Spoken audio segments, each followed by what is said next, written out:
afternoon, all. Thank you for joining us. As we get started, all of us at Ivey would like to recognize the history and tradition of the lands on which Western University, Ivey Business School, and our own Spencer Leadership Center are located today. We acknowledge and respect the traditional lands of the peoples where Western resides, connected with the London Township and Sombra Treaties of 1796, as well as the Dish with One Spoon Covenant Wampum. This land continues to be the home of diverse Indigenous peoples whom we recognize as contemporary stewards of the land, vital contributors of our own academic community. We commit to renewing and building on our relationships with Indigenous communities through our teaching, research, and community service. And since we're virtual today, we would also invite all of you to think about the land on which you share and add your own acknowledgements in the chat if you see fit. For those of you who've joined us regularly for our live stream series, then welcome back. If you're new to all of this, welcome. We host this series for business leaders and people leaders in our community looking for perspectives in what's become sort of a long and tricky time. Bonjour et bienvenue si vous avez nous joindre pour nos autres webinaires. Merci, si c'est votre première fois, très bien. On espère que vous trouvez la valeur aujourd'hui. I'm Mark Healy. I'm the Executive Director of the Ivey Academy. That's the Learning and Development wing of Ivey Business School here in London. Je suis le chef d'éducation exécutif à l'école de commerce Ivey à l'Université de Western en Ontario.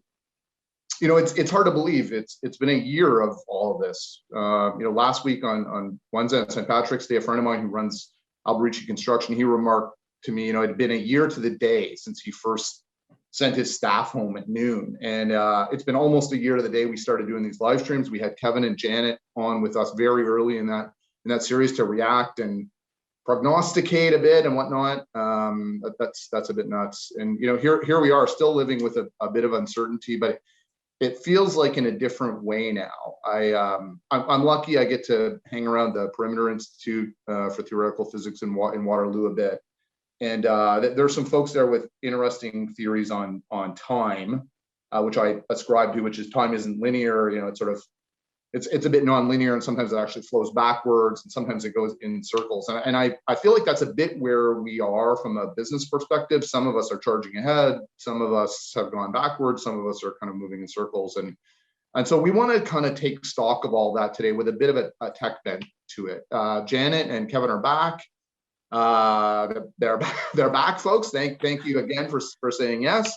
They're going to help us with a discussion on kind of shape of recovery a year in, forms of the uncertainty that we're managing now as opposed to the uncertainty we were managing before, and kind of a bit of a specific look at the role that tech can play in dealing with uncertainty. So, here are our guests. If you haven't met them before, we have with us Janet Bannister, Managing Partner of Real Ventures, and Kevin O'Brien, President and GM of WW Canada.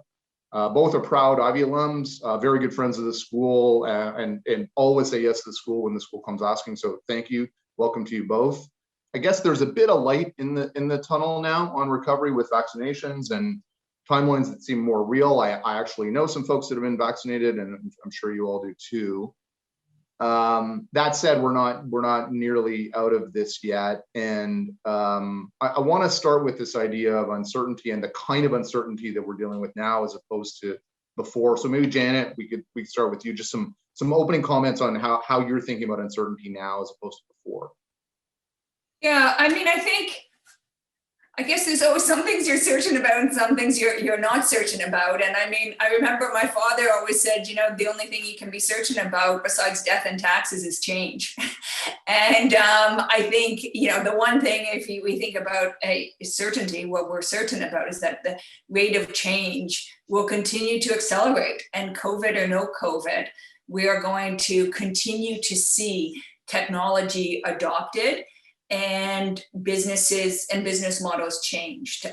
We have seen through COVID a huge acceleration in the adoption of technology, and specifically the share of products or services delivered digitally went from 35% in December of 2019 to 55% in July 2020.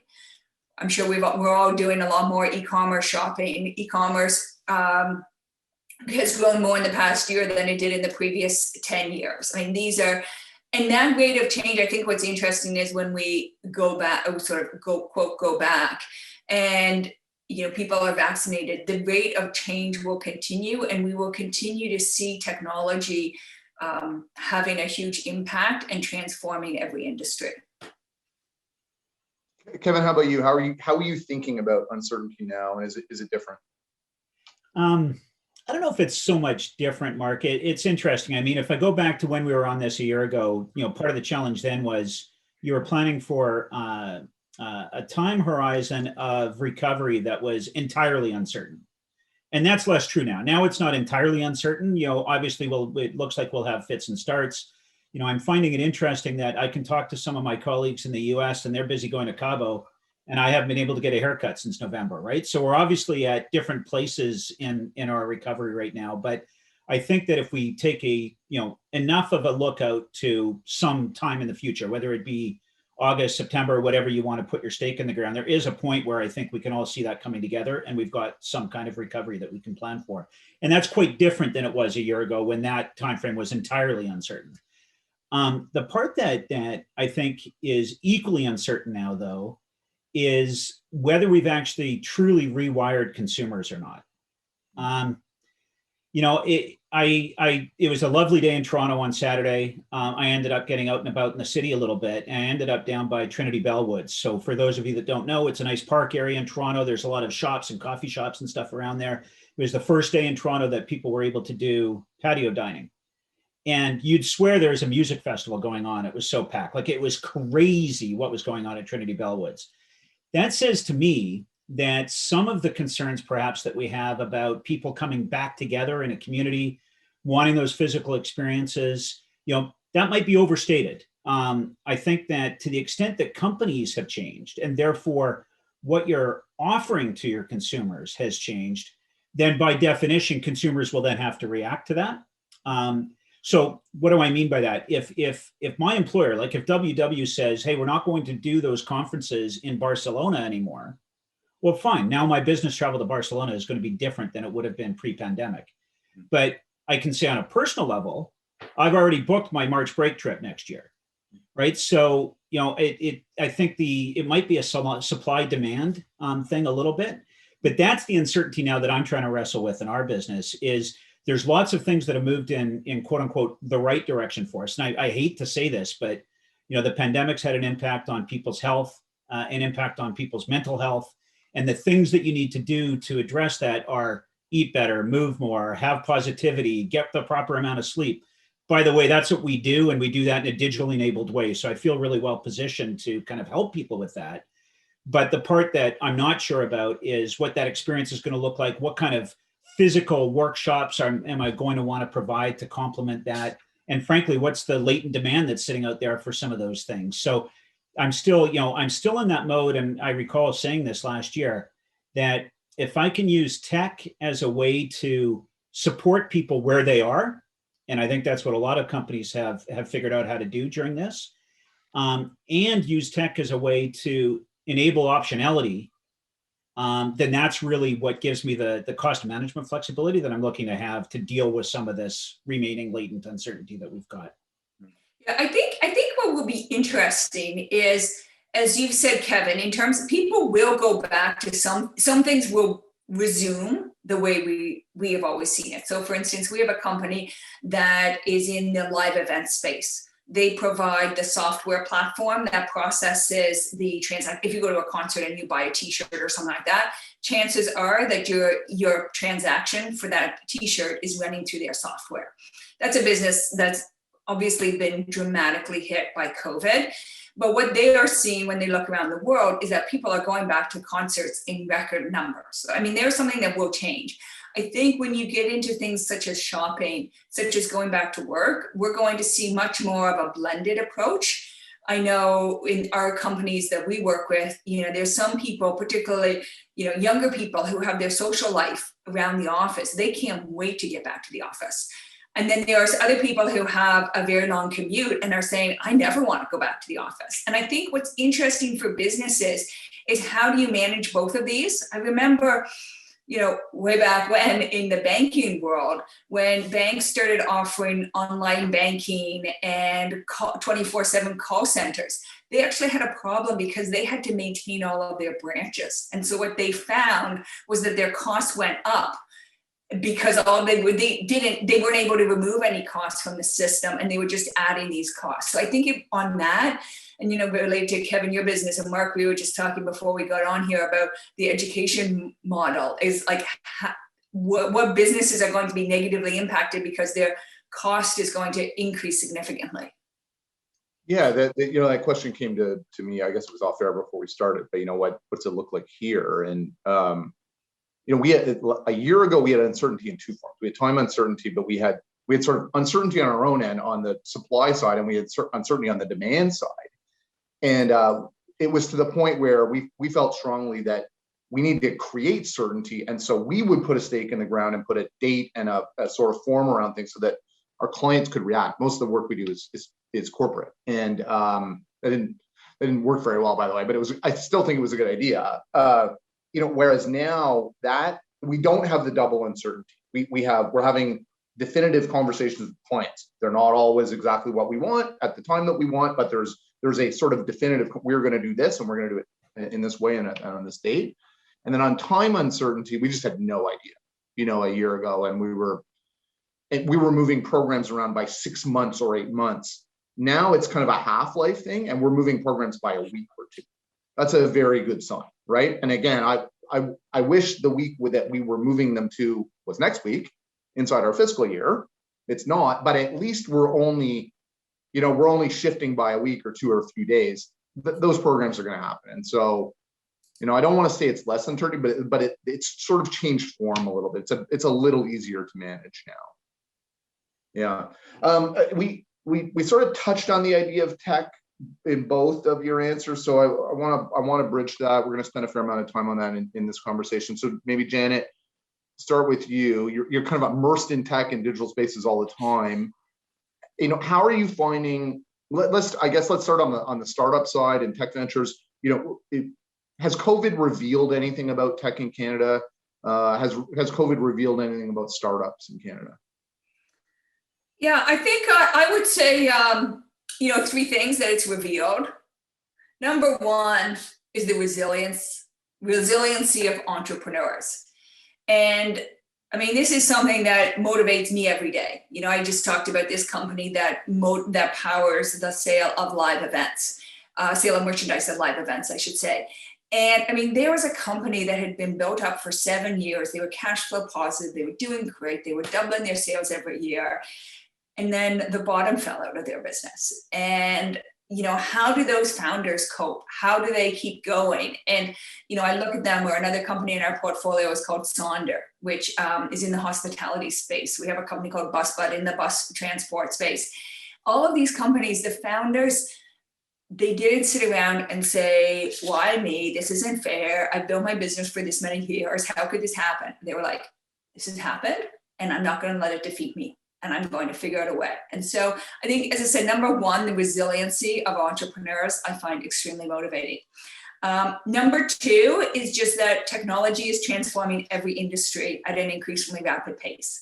And even though we talk about, going back to normal and going back, I mean, as I said earlier, the rate of change will only continue to accelerate. And I think we're going to continue to see that, COVID or no COVID. An interesting stat on that is that the average lifespan of a company listed on the S&P 500, in 1958, it was 61 years. Today, it's less than 18 years. And McKinsey and Company is forecasting that by 2027, 75% of the companies currently on the S&P 500 will have disappeared. So, I mean, again, just some interesting stats. And then I think the third thing that is worth noting is both COVID and the rapid adoption of technology is polarizing our society like never before. We have seen this in COVID, where the stock market is hitting record highs. We see this in tech, where so many companies are doing so well. And yet you also have people record numbers, who cannot make their monthly rent. And I think that those issues are something that I personally, and we as a firm, think a lot about, as people who are, working full time to advance technology, is we need to also think about, okay, what is the downside and how do we help those people who are displaced by technology? So those are, 3 themes I will throw out there, and we can go. And so I'll pass it over to Kevin.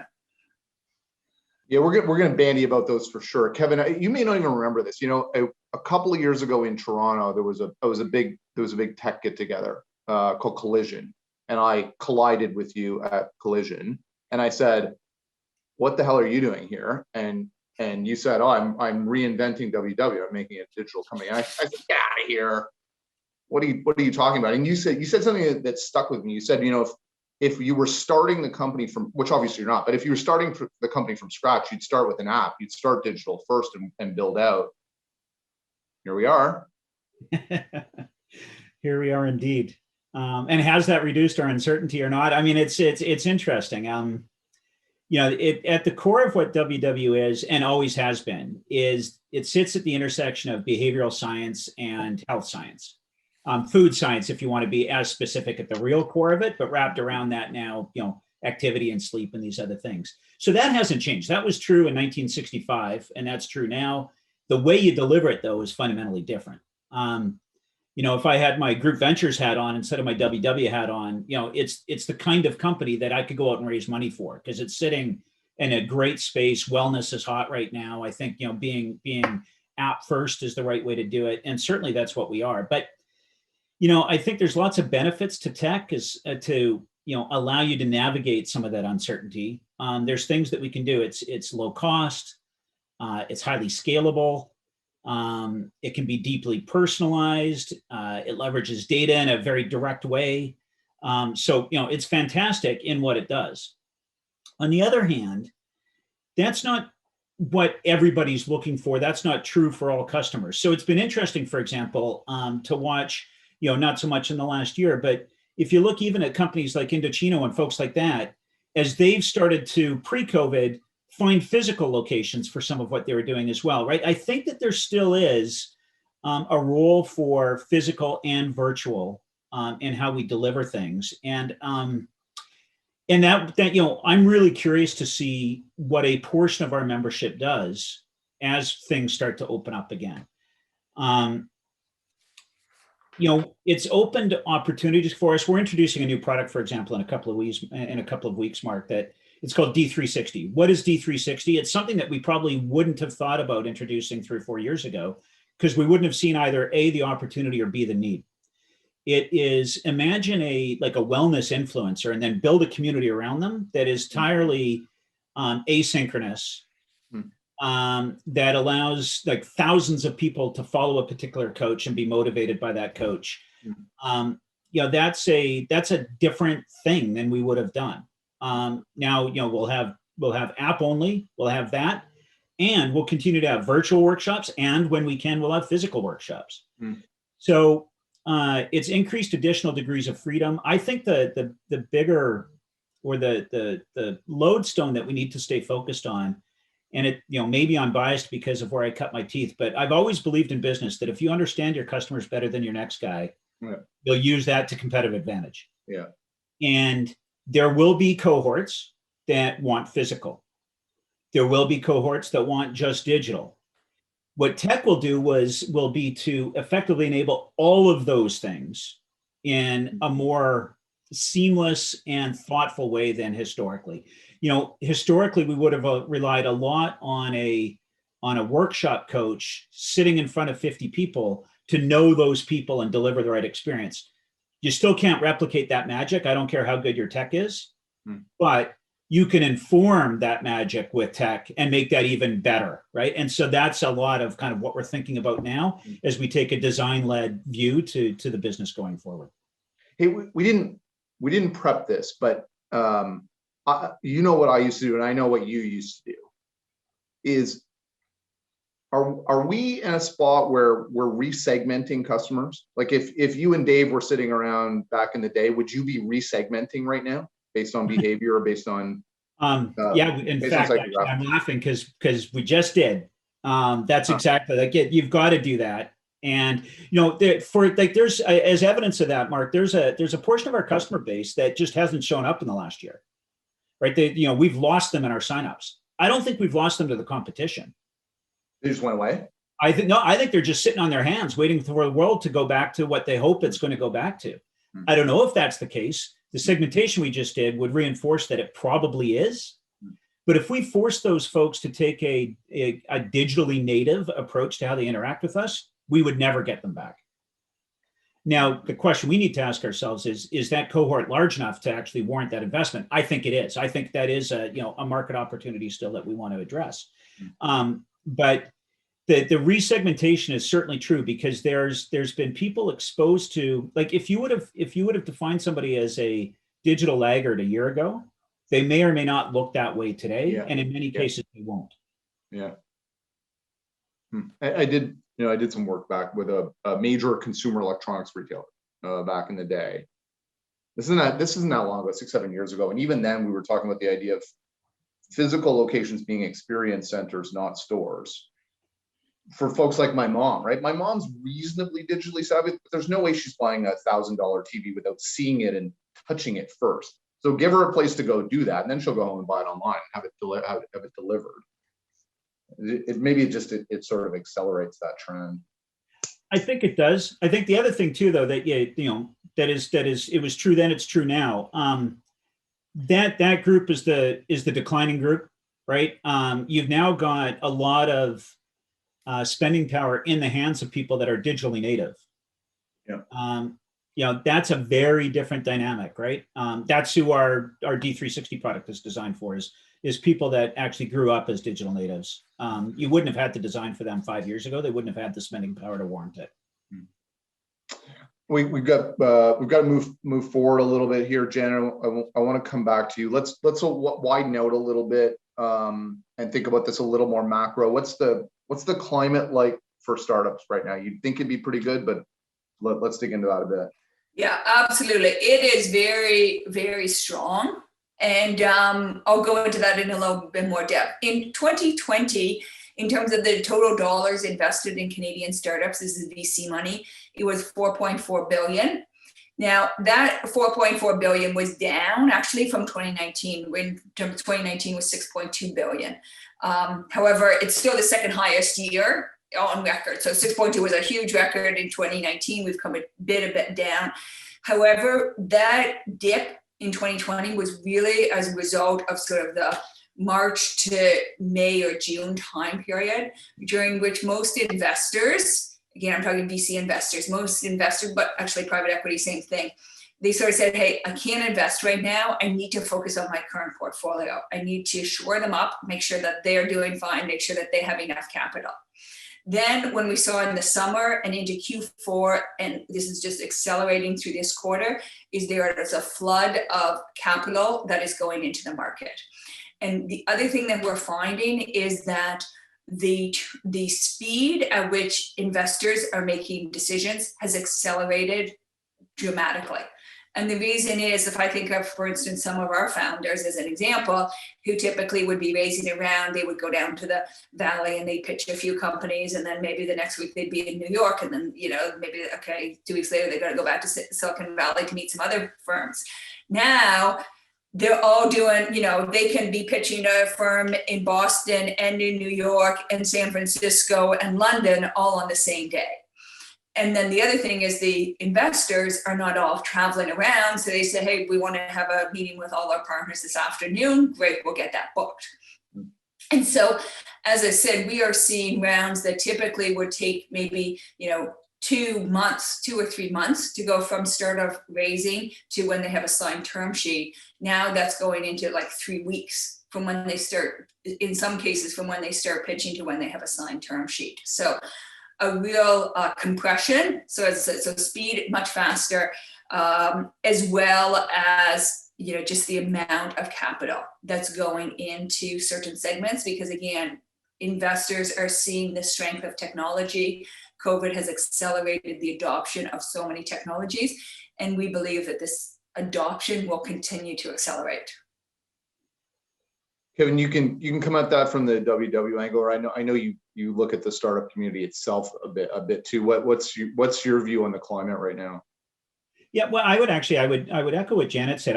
I think that, if I don't speak from a WW lens, but more from a group ventures lens, there were a bunch of founders that I think were caught flat-footed a little bit. They were probably undercapitalized early in the pandemic, and there were deals to be had, sadly because of that. Yeah.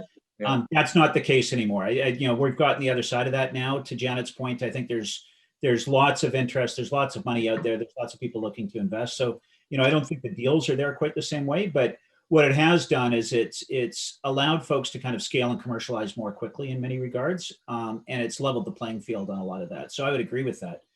And even if I think about you talk about getting people together for a meeting, I'm on a couple of advisory boards and such. And, it was hard to get 100% attendance when you all had to be face to face. But if I think of during the pandemic, we've had 100% attendance at every one of these advisory board meetings because you can just beam in from your basement and everybody seems to be doing that quite comfortably. So, that part I think will probably continue. I think that's another example where we'll have more of a hybrid world as we move forward. But no, I would agree with Janet on kind of my observations on that space for sure. Is Canada going to lose fewer entrepreneurs and fewer startups to the US because of the ability to beam in from anywhere? Will more Canadian entrepreneurs stay home instead of moving to California or Austin or wherever? I mean, I'll start with that if you want. So I don't see Canadian, for the last 6 years, I do not see Canadian founders moving to the Valley.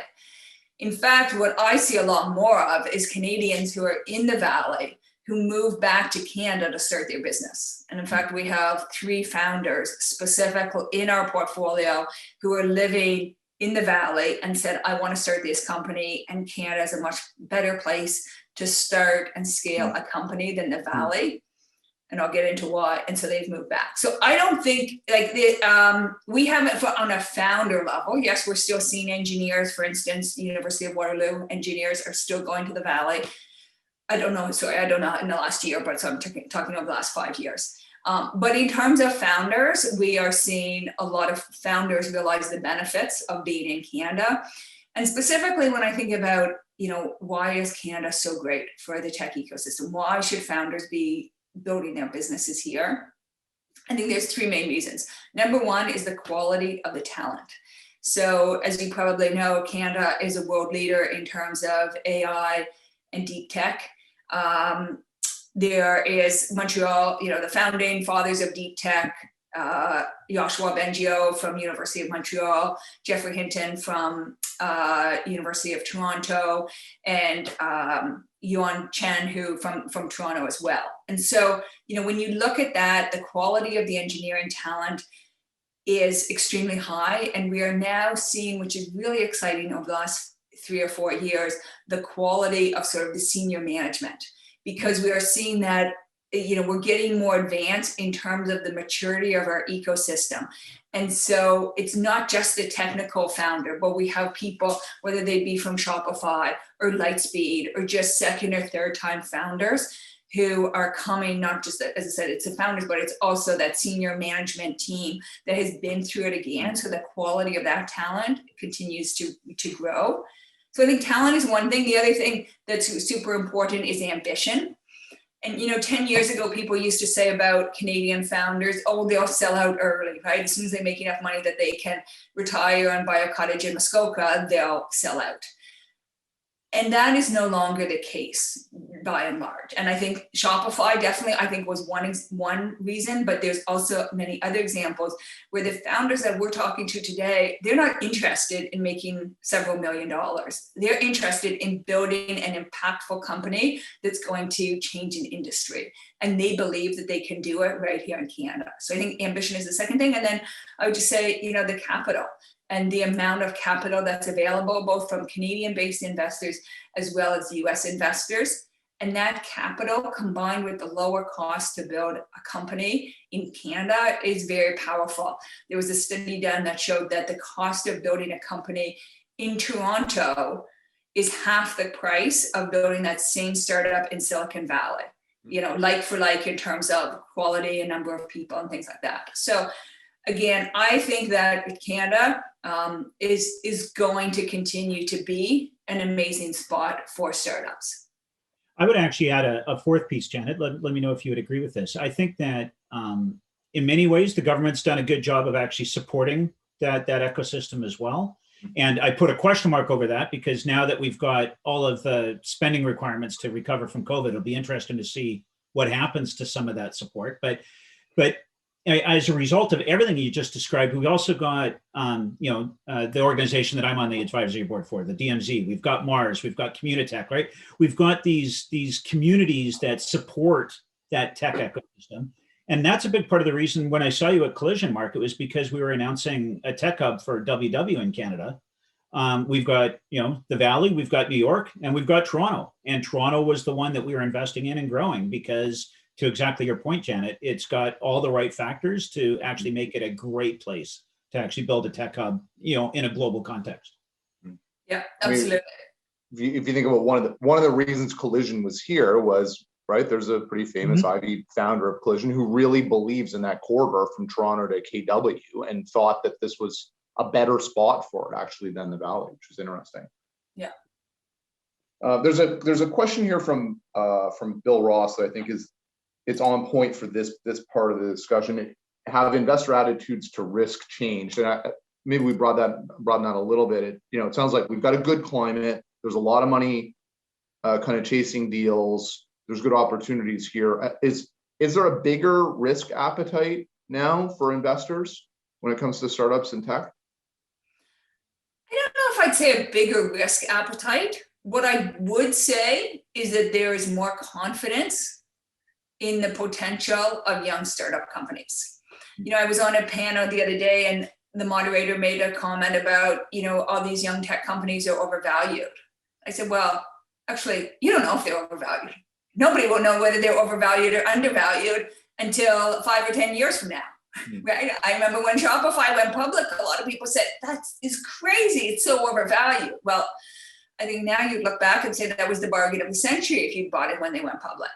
So I would say as I am seeing valuations of tech companies increase very quickly, is there more risk or not? I don't know, but I think definitely more investors are coming to believe that the future is in tech companies. That is where those are the companies that are going to be the future, and those are the companies that are going to be where, that's where the value is going to be created, is in tech companies. And, I would add maybe one other thought to that, which is it doesn't really, I guess, directly answer the question, but if you were to think back, 9 months ago, I wouldn't have known, I wouldn't have actually expected the public markets to do as well as they have in the last year. I don't think I'm alone in that. I think the resiliency of the public markets, given, global government support and such, has been relatively remarkable. Some people call it a bubble. But certainly I wouldn't have expected that. So one of the things that we were wondering at the time in the group ventures was what would that do to people's willingness to put money into, what is by definition, a higher risk venture capital kind of environment, right? If they were busy losing money in the public markets, but they didn't lose money in the public markets, right? The public markets did very well. So that system shock that we were somewhat nervous about never happened. And so therefore, a lot of that pace that we saw coming into COVID actually just continued. There was a bit of a down dip and then it just carried on. So, I don't see any evidence that investors out there are being unduly risk averse right now. And I also don't see any evidence that we've introduced a ton of additional risk to things by the current valuations, to Janet's point. I think you could look at some relatively well-known stories around some of the kind of private equity plays and things that maybe would, in specific instances would cause some questions, but there's a pretty good alignment of interests on not wanting to overvalue your venture capital investment as well as it grows, because that doesn't work to anybody's advantage either. So, I think it's actually relatively balanced right now. There's a question that just came in from Elise. Are we seeing greater investment and greater confidence in female tech entrepreneurs as well? That's a pretty hot topic these days. Janet, have you spent time thinking about that, or do you have a view? Yeah, absolutely. We are definitely seeing more female founders, which is really encouraging. When in 2014, when I got into venture capital, I saw very few female founders. And today I'm seeing a lot more. To share some statistics on that. I mean, it's still low. So the latest data shows that only 11% of VC-backed companies have a female founder or co-founder. So low.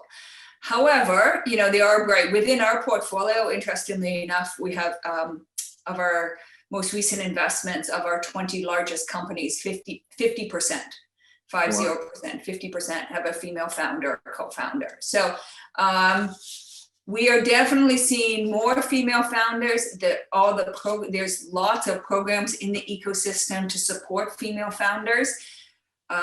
Certainly we as Real Ventures do a lot to help female founders. So I would say, yes, we are seeing more, but we still have a ways to go.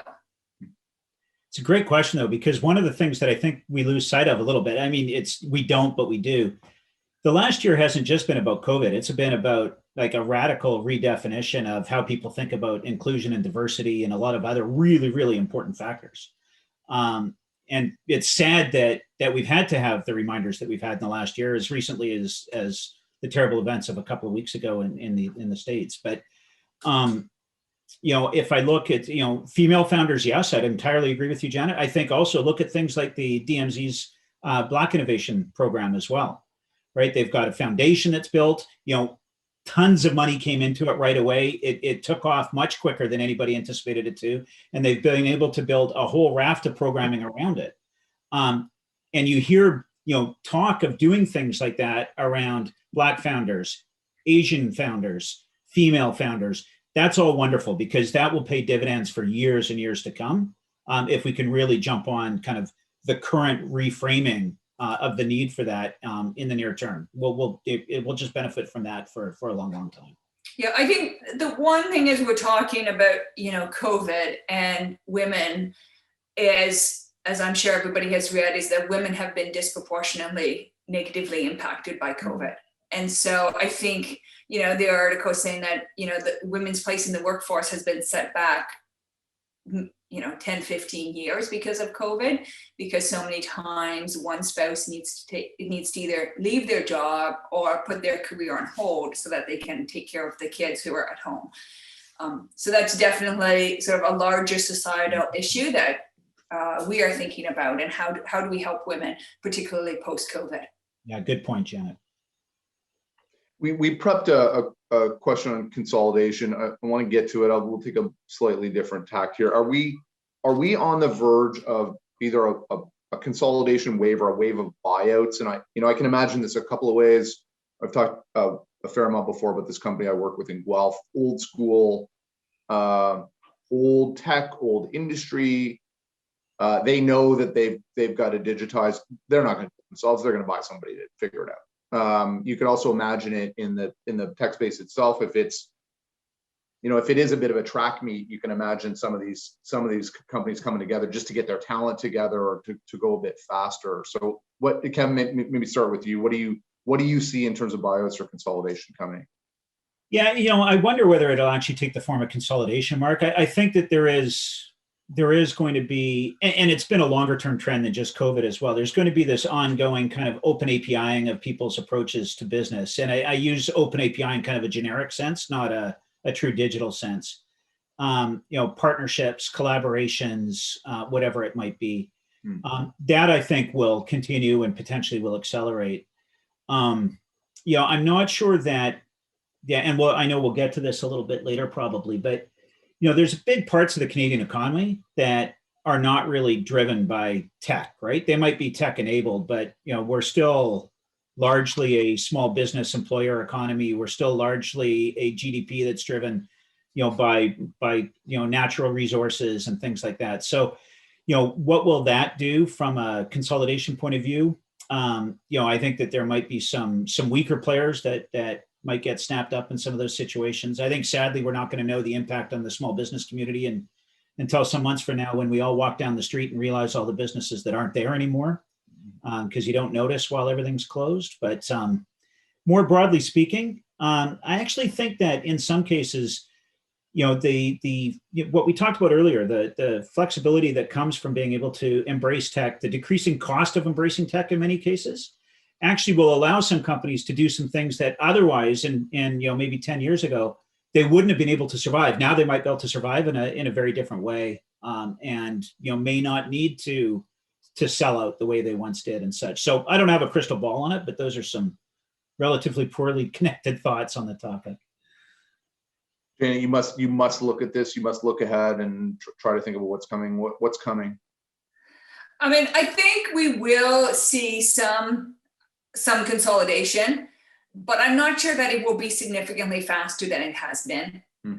I think there will always be a room for, I think the challenge, one of the things one framework that's useful is if you have a technology company, right, that may be challenging the incumbent. So whether that's a fintech or any other company, and you say, hey, what's going to happen first? Is that small company, are they going to get to scale, get to the customers that they need first? Or will the bigger incumbent get the technology first? And sometimes the solution is going to be that the big incumbent buys that small company. But given, the amount of money that is currently available, that increasingly, I think we're going to see those small companies saying, I want to fight. And I don't want to be gobbled up by these big guys, because I think I want to fight and I want to build our big business. Mm-hmm.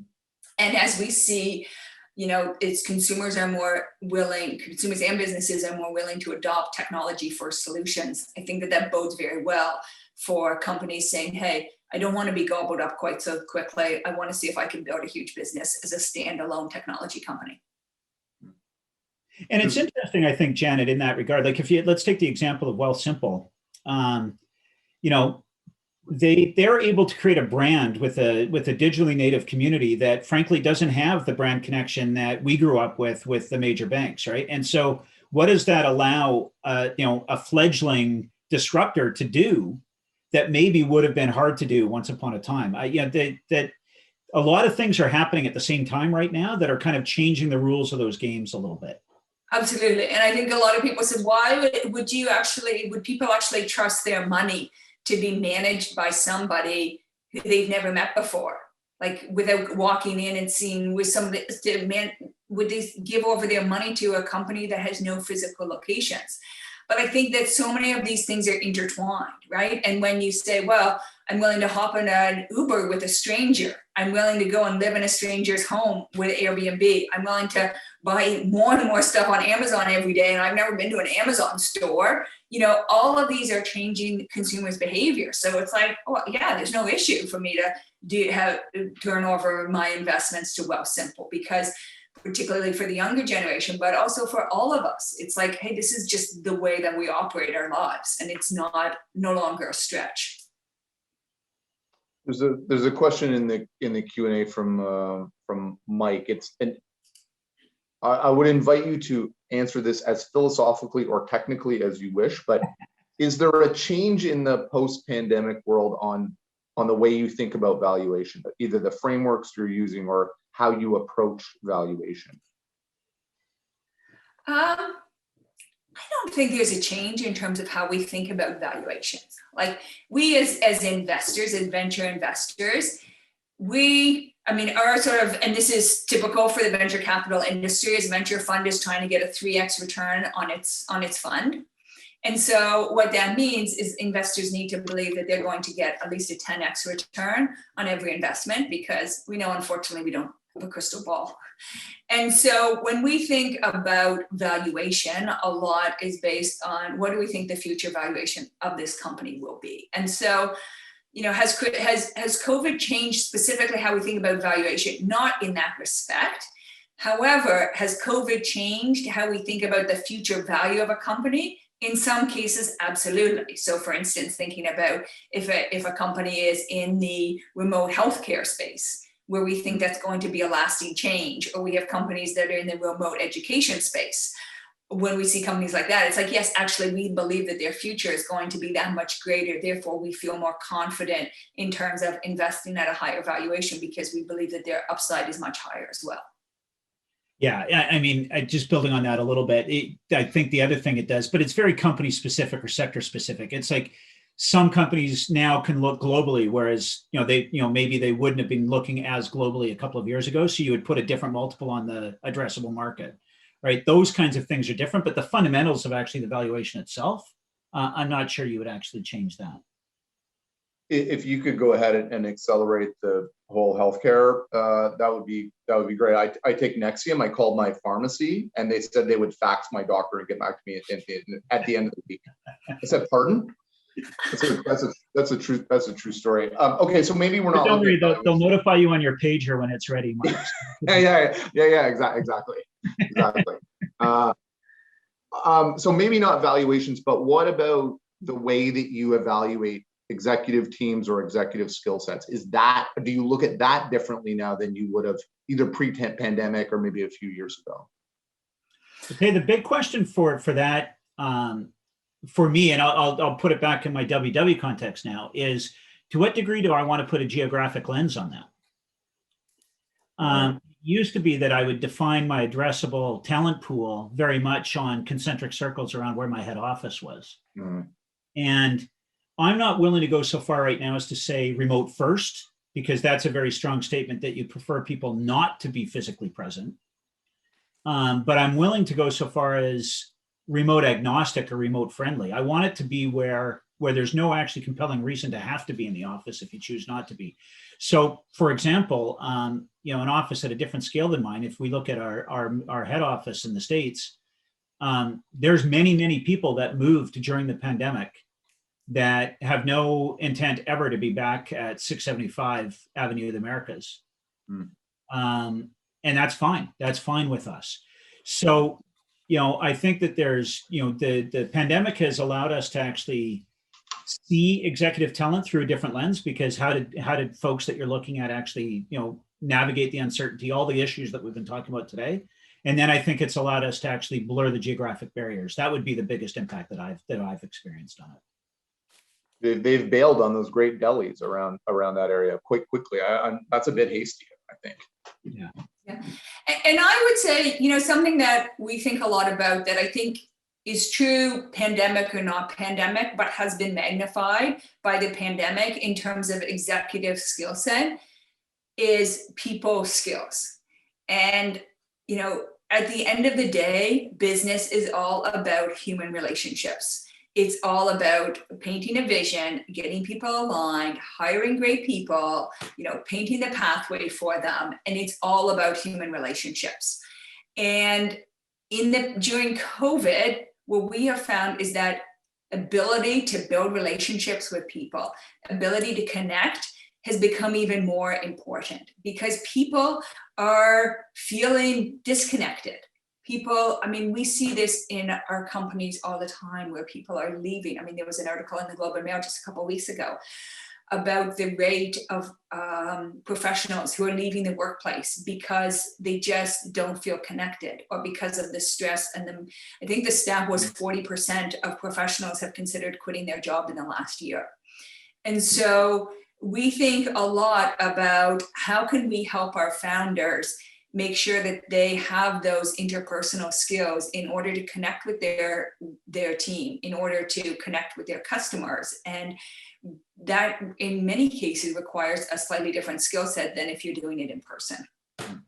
And Janet, I don't know about you, I've never been so in tune with different connecting styles or learning styles as I am right now. Like for me, for example, I'm a bit of a extrovert by requirement, but introvert by nature. So I'm perfectly happy to be sitting in my basement for the last year, to a certain degree anyway.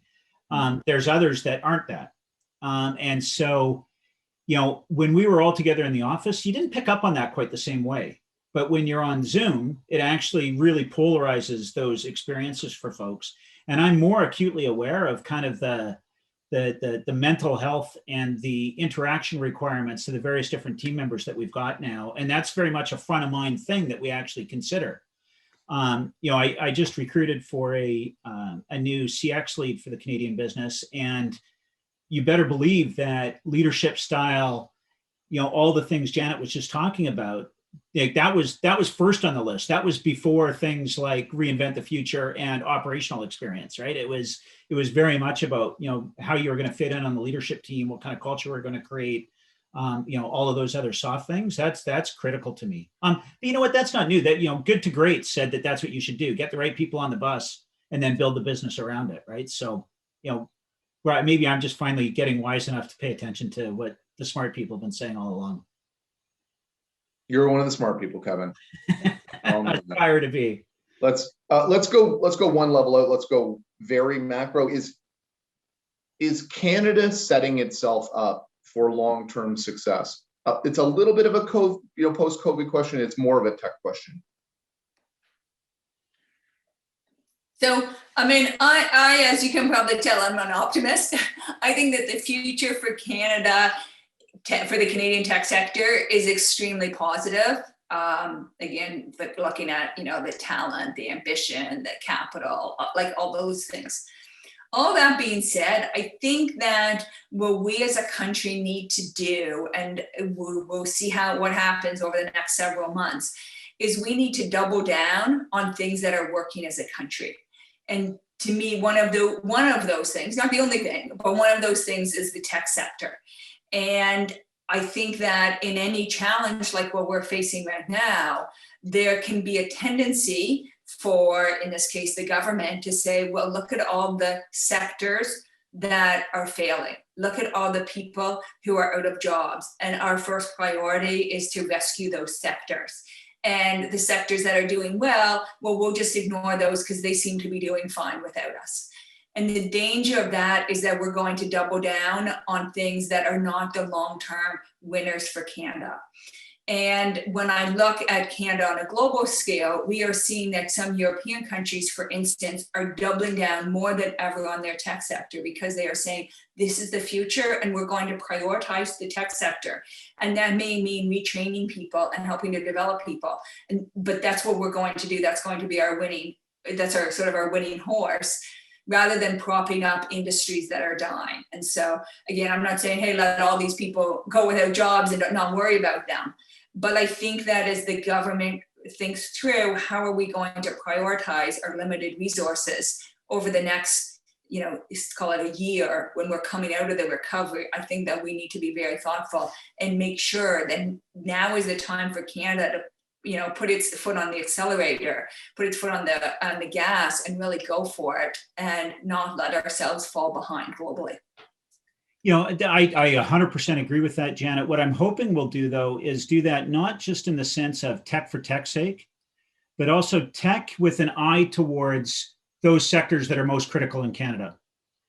And what I mean by that is, I mentioned it earlier, but there's something like 2/3 of Canadians are actually employed by small businesses, like less than 100 people. And that goes up to 85 or 90% if you actually increase that to 500 people or fewer. It's a huge part of the Canadian economy. And a lot of those, the tech companies would fall into that in many cases.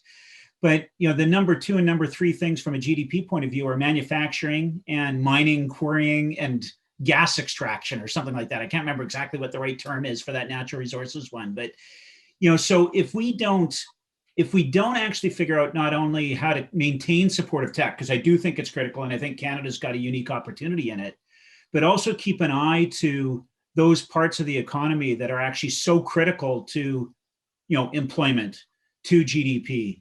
I'm not an economist, but that would make me nervous. I think we need to keep that macro view and not just double down on some things that are, sexy and exciting. To the extent that there's a swoon coming, and I don't know that there's an economic swoon coming. It's been talked about for a year and it sort of hasn't arrived in a way. If the check comes and there's a bill to pay and that arrives, will tech help with recovery? Will tech help bridge that gap? I think it could. I'll tell you the part that makes me the most nervous about it. There's a great book written a number of years ago now, but it was fairly prescient. It was called Who Owns the Future? And it talks about the redistribution of wealth that happens so often in extreme tech situations. Yeah. That's the part that makes me nervous, Mark. I think that, I think we can avoid that. I think there's ways to do it in a smart way that doesn't need to be the outcome, but I will admit that I've got some trepidation given that. I think the one thought that I would have, there's never going to be a silver bullet, but I think that technology companies will continue to get larger. And I think that another thing that we as Canadians need to think about is let's make sure that we have large tech companies here. And so specifically what I'm talking about is, again, Shopify, hey, that's a shining example. Let's make sure that we have more Shopifys and it's not, hey, we're the branch plant for American companies such as Google, Amazon, Facebook, etc. And I think that's where, I think, as I said, most people say, hey, yeah, absolutely, technology companies are going to continue to get more and more powerful. And how do we make sure that they are Canadian companies, right? How do we make sure that the banking, if you say, hey, like for instance, how do we make sure it's a Wealthsimple and not an Amazon or a Facebook that is owning our financial, that controls our banking in the future? Because those are two mammoth companies, as an example, that could get into banking and could offer some very differentiated services. So, I mean, I'm just using that as an example to say we need to make sure, like just another reason why we need more great Canadian tech companies that are here in Canada. And I know you're not saying this, Janet, but I just want to reinforce that. I don't think you're saying artificially supporting companies in a way that allows them to achieve that, because I don't think that's a recipe for success either. It's making sure that we've got the environment that allows those companies to grow, achieve their ambition, and importantly, if you're going to be a player that stands on your own that way, it probably means them being successful beyond our borders as well. Absolutely. That's what we need to enable is globally strong Canadian businesses. And you know what, I think it's just one other thing, because we haven't talked about it. I think, again, when I look at Canada, one of the huge advantages Canadian founders have is that they think globally from day one. Mm-hmm. And that is a combination of the fact that Canada is just not a large enough country to support these huge companies, except for a few industries. Obviously, there's exceptions such as financial services and other things, but generally speaking, you need to go outside Canada to be successful. And the second thing is immigration. 51% of the people who live in Toronto were born outside Canada, right? That enables us to have that global perspective. And I think it's really exciting. Again, when I look at our portfolio companies, they are going global from day one and they're doing extremely well. There's a question here in the Q&A about companies being forced to kind of go global to compete for market share as platforms cross borders. I think what I'm hearing from you is it's not so much forced to, but that's an aspiration or an ambition that everybody should be sort of bringing to the table as they found companies and as they move forward anyway. Absolutely. And I mean, again, talking back to COVID, I mean, I guess this cuts both ways, but it enables companies to sell globally much more easily. We have a company, it's called Canvas, which sells AI-driven platform to manufacturers. And I was speaking with the CEO the other day, and she was like, "Oh, Janet, like I love this COVID." She goes, "In the last 24 hours, I have had meetings with senior executives in Singapore and London and New York." And she said, "If it wasn't for COVID, I'd have to be on an airplane for all of those meetings." So, I mean, in a way, hey, that's good. But again, it cuts the other way too, because it means that international companies can sell to Canadian companies as well. And so it just raises the bar in terms of the expectations, both in terms of the level of competition is higher, but the rewards are higher too. We're just about at time. I'd love to take more questions, but we're just not going to be able to. Sean, can you remind everyone what happens from here, please? Sure. So thanks for joining us. Fantastic questions, really great discussion in the chat. We'll be sending out an emailed link to the full live stream recording on our YouTube channel within the next couple of days. You can also follow us on YouTube or your favorite social network to get notified of all of our latest content. Mark, back to you. Janet, you have a fan, but I can't tell you who it is because it's anonymous. Comment to say how much I love Janet's clarity and depth that shines. So when you get your player card, you can put that quote on the back of your card. How about that? Thank you very much. For everyone who tuned in, thank you. Thanks for the engagement. Kevin, you always say yes. You've helped us a lot through this. Thank you very much. Janet, you have too. Thank you, and we'll see you next time. Thank you. All right. Take care. Thanks very much, everybody. Have a great day. Bye. Bye.